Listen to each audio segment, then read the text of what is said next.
Hello दोस्तों, कैसे हो आप लोग। Welcome to back my channel math by Veer. तो ये वीडियो आरआरबी एलपी में जो फाइनल सिलेक्टेड कैंडिडेट्स हैं उनके लिए वीडियो है और उनको बहुत बहुत बहुत ज़्यादा कांग्रेस, आपने इतनी ज़्यादा मेहनत करके यहाँ तक आए हैं। और जो आरआरबी एलपी में जो फाइनल सिलेक्टेड लड़के हैं उनके मन में कुछ बहुत सारे डाउट्स हैं मेडिकल को लेकर और आपके डॉक्यूमेंट वेरिफिकेशन को लेकर। तो यहाँ पे मैं बड़ा बड़ा 2 या 3 मिनट में पूरे के पूरे आपके कॉन्सेप्ट क्लियर कर दूंगा। जैसे आपका पहला डाउट ये है कि डॉक्यूमेंट वेरिफिकेशन में क्या क्या लगेगा।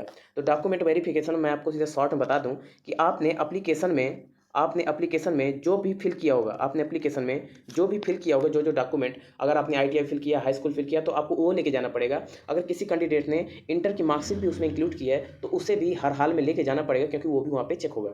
आपने जो भी लगाया, आपका कास्ट सर्टिफिकेट अभी आपको लगेगा, ज़्यादातर ओबीसी का। और ईडब्ल्यूएस का अगर लगेगा तो उसका हर ईयर का लगेगा। मैंने कहा पर ईयर ईडब्ल्यूएस का, पर ईयर ईडब्ल्यूएस का जो उसका होता है, जैसे अभी हाल ही में हुआ है तो आपको 2025 का लगेगा, आप ले जाइए। और कास्ट सर्टिफिकेट आपका यूआर से बिल्कुल भी नहीं होगा, क्योंकि यूआर ओपन कैटेगरी है। जो भी उससे फाइट किया उसके लिए कोई भी नहीं है, उसके लिए कोई भी कास्ट की ज़रूरत नहीं है। ठीक है। दूसरा डाउट यहाँ पे क्या है, दूसरा डाउट ये है बच्चों का, बहुत ज़्यादा ये डाउट है, बहुत ही ज़्यादा। मैंने तो कहा कि कह रहे हैं कि CBT 1, CBT 2 और कह रहे हैं CBAT।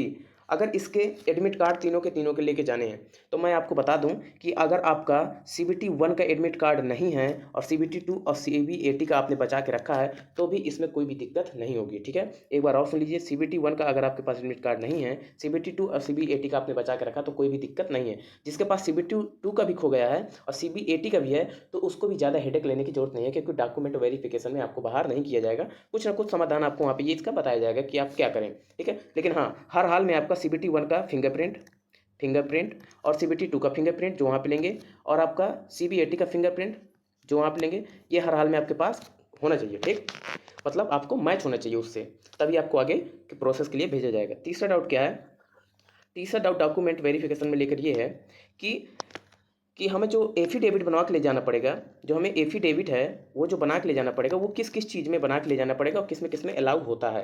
तो मैं आप सभी कैंडिडेट्स को बता दूं जो भी फाइनल सिलेक्टेड हैं कि एफिडेविट आपका तभी यूज होगा जब आपका कोई फादर नेम, मदर नेम या फिर डेट ऑफ बर्थ या फिर कोई एड्रेस, अगर इसमें कोई भी गलत है, हाई स्कूल की मार्कशीट या फिर आधार कार्ड की मार्कशीट, इससे भी कोई भी रिलेटेड क्वेश्चन है तो आपको इससे इंक्लूड हो जाएगा। एफिडेविट आपका पूरा की पूरी तरह काम कर जाएगा।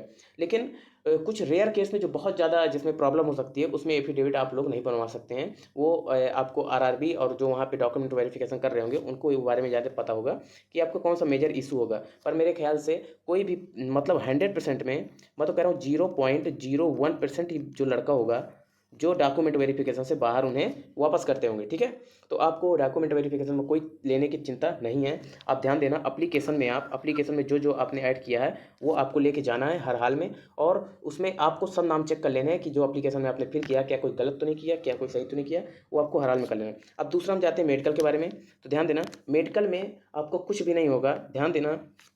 तो अब जाते हैं मेडिकल के बारे में। तो ध्यान देना कि मेडिकल में आपके जो सबसे ज़्यादा रोल करेगा वो आपको करेगा आई। ठीक, आई और आपका हार्ट, HEART, हार्ट। ठीक, आई और आपका हार्ट। ध्यान देना कि आपका हार्ट बीट नॉर्मल होना चाहिए, इसलिए सभी आपको सलाह देंगे कि जब भी आप वहाँ पे जाएँ तो एकदम नॉर्मल ब्रीदिंग करके जाएँ, नॉर्मल ब्रीदिंग करके जाएँ। आपको कोई भी ज़रूरत नहीं है वहाँ पे एकदम पैनिक होने की कि आपका क्या होगा क्या नहीं होगा। शारीरिक अगर फिट हैं तो आपको कोई भी पैनिक होने की ज़रूरत नहीं है। आई आपकी अब आई में बहुत लोग डाउट कर रहे हैं, इसमें बहुत सारे कमेंट भी आए और बहुत सारे डाउट्स भी हैं बच्चों के, पूछे भी जा रहे हैं कि सर मेरा एक आँख 6/6 है और मेरी दूसरी आँख 6/9 है। ठीक है, तो ध्यान दो कि अगर एक आँख आपकी 6/6 है और दूसरी आप अगर आपकी 6/9 है तो अभी भी आपके पास 10-15 दिन का समय है। आप अच्छे से अपना खान पान करिए और 6/9 आपकी थोड़ी बहुत तो आपकी रिकवर होगी, थोड़ी बहुत तो विजुअलिटी आएगी, विजन टेस्ट तो हल्का सा हाई ही हो जाएगा, हल्का सा। तो आप हल्का सा यहाँ पे करें। लेकिन अगर आपकी एक आँख 6/6 है, एक आँख थोड़ी सी भी अगर डिस्टर्ब कर रही है तो इतना पैनिक होने की जरूरत नहीं है। वहाँ डॉक्टर बिल्कुल कोऑपरेट करेंगे।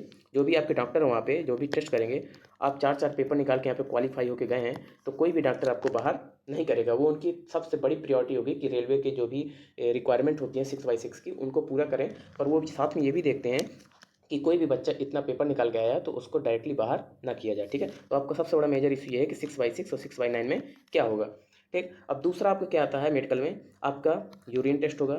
ठीक, मैं आपको सब बता दे रहा हूँ, यूरिन टेस्ट होगा, आपका ब्लड टेस्ट होगा। ठीक है, इसमें कोई भी पैनिक होने की जरूरत नहीं, इसमें कुछ भी नहीं होता।